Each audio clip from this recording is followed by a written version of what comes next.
The Price of a Miracle, Part 2, the door finally opened, and for a few seconds, nobody moved, nobody spoke, because what we saw inside that room made every person standing there freeze. Mama Busy was pressed against the wall, shaking, crying, pointing toward the corner of the room. Connor rushed inside fast, then suddenly stopped, dead still. I looked past him, and my blood turned cold, because the baby was there, lying on the bed, wrapped exactly the same way we had seen her before, quiet, too quiet. But that wasn't the problem. The problem was this: nobody had taken the baby inside. Nobody. So who put her there? And why did Mama Busy look terrified of her own child? That was the moment I should have walked away, because what happened after that changed our compound forever.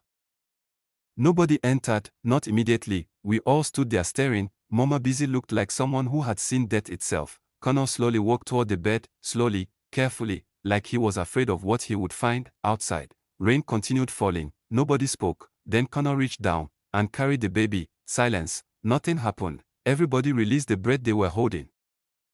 Mama Busy suddenly shouted, "Don't bring her near me." Silence. Everybody turned, even Connor froze. "Mama, what are you saying?" someone asked. She began crying harder. "No. No.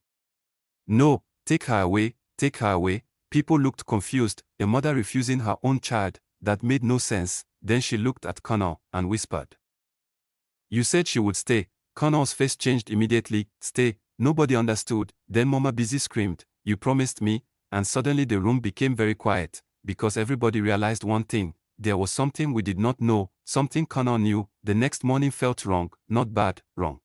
Usually our compound woke up early, children running, women sweeping, somebody shouting at somebody, radio playing loudly somewhere, normal Lagos life. But that morning, everywhere felt quiet, too quiet. People came outside, but nobody talked much. Everybody kept looking toward room 7, Mama Busy's room, like people were waiting, watching, expecting something. Then one woman whispered, "Did anybody sleep well?" Silence. Another woman replied, "I kept hearing somebody walking outside."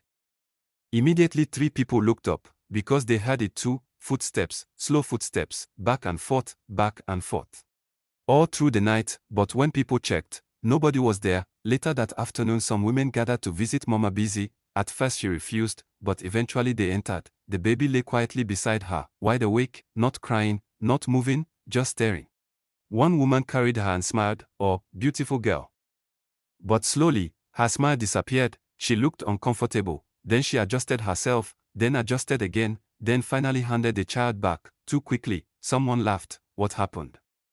The woman forced a smile. Nothing. But after they came outside, I heard her whisper, "That child looked at me strangely." Someone laughed. How can a baby look at somebody strangely? The woman said nothing, but fear sat quietly on her face. That evening I found Connor sitting alone again, head down, hands shaking. I sat beside him.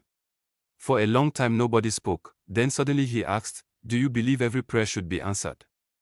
I laughed nervously. What kind of question is that? He looked toward room 7, toward his room, then said quietly, "Some things are better left alone." I stared at him. He looked like somebody carrying heavy guilt. Then I asked, "Brother Connor, what is happening?"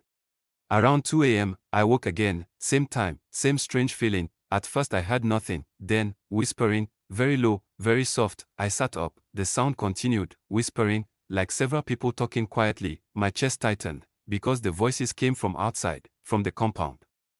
I looked through the window, nothing, darkness. Then slowly, I looked toward room 7, and my blood turned cold. Their door was open, slightly, and standing outside it was the old woman, completely still, not moving, not blinking, just standing there, watching. Then slowly, she turned toward my window. I dropped immediately. My heart nearly stopped, because I knew something. She shouldn't have been there. Nobody opened the gate, nobody saw her enter. So how did she get inside? 2 days later I saw Mama Busy outside alone, very unusual. She looked weak, tired, like somebody who had not slept. I greeted her. She smiled weakly. Then suddenly, she started crying, not loud, quiet crying. I panicked. "Mama Busy." She looked at me, then whispered, "I thought things would be different." Silence. Then she looked toward her room, toward the baby, and said, "I thought once I carried her, everything would become normal." My chest tightened. Because that wasn't how mothers talked, not after finally having a child. Then suddenly she grabbed my hand, very tight, and whispered, "If somebody gives you something, and tells you never to love it. She stopped, tears filled her eyes, then finished softly, what happens when you love it anyway? Before I could answer, the baby cried. Immediately Mama Busy released me, and her face changed completely, fear, pure fear. That night sleep refused to come. Around 3 a.m., I heard movement outside. I looked through my window. At first, nothing. Then I saw it, something standing in the middle of the compound, very tall, too tall. Standing completely still, moonlight touched part of it, but not enough to see clearly. Then slowly, it moved, not walking, not running, just moving, toward room 7. My breathing stopped, because before it reached the door, the baby inside suddenly started laughing, at 3 a.m., slow, soft. Like she was happy somebody had arrived. Then slowly, the shadow disappeared, not behind the wall, not around the corner, into the wall, like it had never been there at all. Immediately Mama Busy screamed, not ordinary screaming, the kind of scream that makes people jump from sleep. Doors opened instantly, people rushed outside. Unable to speak, then finally he whispered, she's talking again. Silence, complete silence. Someone frowned. Who?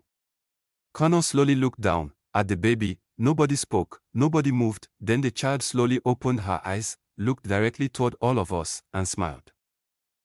Then in a tiny voice, a voice no newborn baby should have, she said, he followed me home. My entire body went cold, because slowly, very slowly, everybody turned around toward the compound entrance, and standing there, under the moonlight, was someone we all recognized, the old woman, but this time, she wasn't alone. To be continued.